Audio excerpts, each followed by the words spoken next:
খাবো দেবো নাকি খাই আপেল ভাই গো যারা আয়োজন করেছেন কমিটির ভাইরা এই যে ছোট্ট ছোট বাচ্চারা সামনের কাতারে করছে আমার ভালো লাগছে। অনেক জায়গায় যারা আয়োজন করে ওরা খালি কাজ দূরদূরি ছোটাছুটি করে মাহফিল শোনে না, তাহলে লাভ হলো কি? কিন্তু এরা দেখেন কি সুন্দরী বাচ্চাগুলো সবার আগে বসে আলহামদুলিল্লাহ বলে। এই জন্য কমিটির যারা আছেন কেউ বাকি থাকবে না, সবাই চলে আসেন, কোরআন থেকে কথা হবে ইনশাআল্লাহ।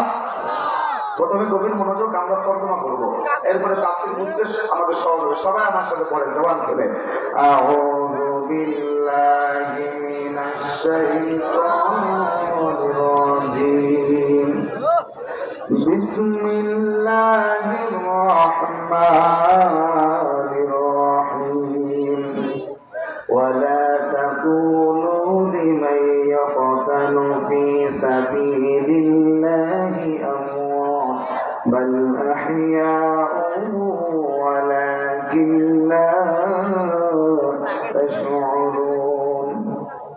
আল্লাহ পাক রব্বুল আলামিন বলেন, দুনিয়ার মানুষ শোনো, যারা আমি আল্লাহর রাস্তায় জীবন দেয় তারা হলো শহীদ।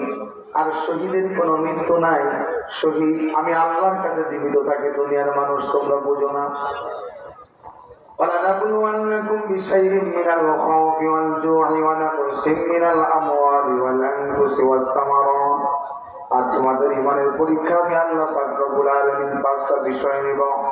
1 নম্বরে ভয় ভীতির মাধ্যমে তোমার ঈমানের পরীক্ষা, 2 নম্বরে তোমার রিজিকের সংকীর্ণতা, 3 নম্বরে তোমার জানি, 4 নম্বরে তোমার মাল, 5 নম্বরে তোমার ফল ফসল নষ্ট করে আমি আল্লাহ পরীক্ষা নিব। অবাশশিরিস সাবিরিন, এই কঠিন পরীক্ষা বিপদের সময় যে ধৈর্য ধরবেন, পরিস্থিতির মোকাবেলা করবেন, ধৈর্য ধরেন, ঈমান হারা হবে না, ঈমানকে ঠিক রেখে আমার উপরে পূর্ণ আস্থা বিশ্বাস রাখবে, ভালোবাসবে, তাদের জন্যই কেবল সুসংবাদ। আল্লাযীনা ইযা আসাবাতুহুম মুসিবাতুন ক্বালু ইন্না লিল্লাহি ওয়া ইন্না ইলাইহি রাজিউন। সুবহানাল্লাহ জোরে বলেন। আর যখন তাদের উপরে বিপদ আসবে তখন আমার বান্দা বান্দীরা তখন বলবে, আমরা আল্লাহর উপরে ধৈর্য ধরলাম, নিশ্চয়ই আমরা আল্লাহর জন্য এবং আল্লাহর কাছে ফিরে যাব। এই যুবক কথা বলবো না, শোনামনি কথা বলবো না, তোমরা কি আর ডিস্টার্ব দেবো আমাকে? আমি কি মন করে কথা বলবো? এর ভিতর থেকে যদি একজন উঠে দাও তাহলে কিন্তু আমি ওয়াজ বন্ধ করে দিব, আমার খুবই খারাপ লাগে গেল। আমার আল্লাহ বললেন, আমার রাস্তায় যারা জীবন দেয়, কার রাস্তায়? আল্লাহর রাস্তায় জীবন দিলে সে কি মরে? শহীদ হয়, সে জীবিতই থাকে।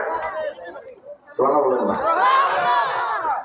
এই যে দিনের জন্য, ইসলামের জন্য যারা জীবন দিয়েছেন, যুগে যুগে যারা মার খেয়েছেন, রাজাকার বলে যাদেরকে ফাঁসি দেওয়া হলো, বাংলাদেশে ভারতকে খুশি করার জন্য 15 বছর ধরে আলেমদেরকে জঙ্গির নাটক সাজিয়ে মিথ্যা মামলা দিয়ে জেলের ভিতরে বলল।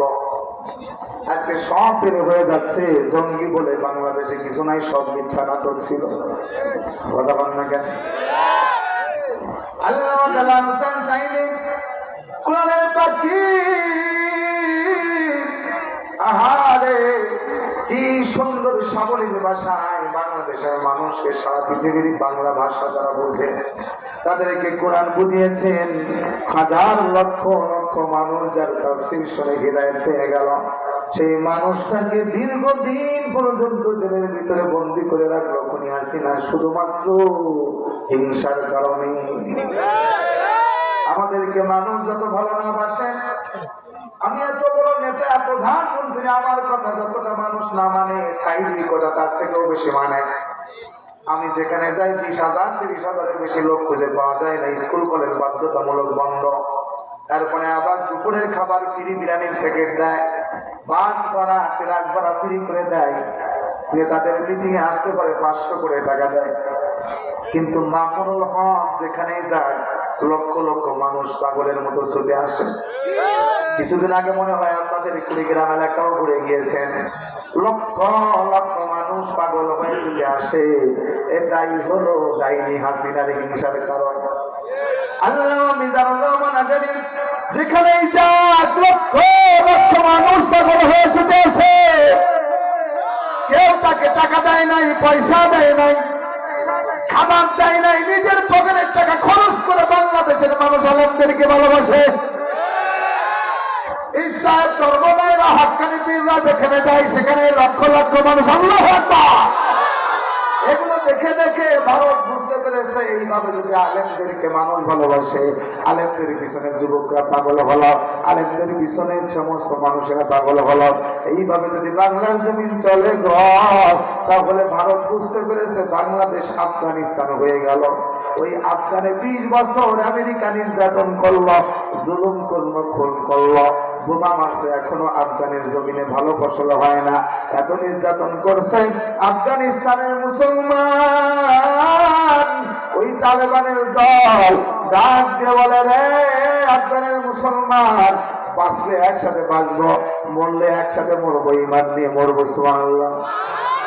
তারপর ওই আমেরিকা যদি আমাদেরকে মারে পিঠায়, আমেরিকাকে আর ছাড় দিব না।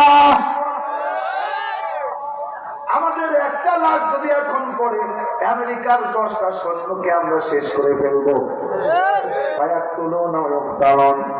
দিন ইসলামের জন্য প্রয়োজনে মারো, প্রয়োজন হলে মরো।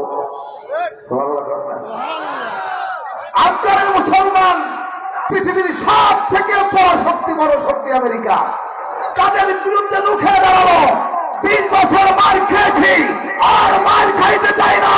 এখন আজাদের বদলে পাল্টা আজাদ করব।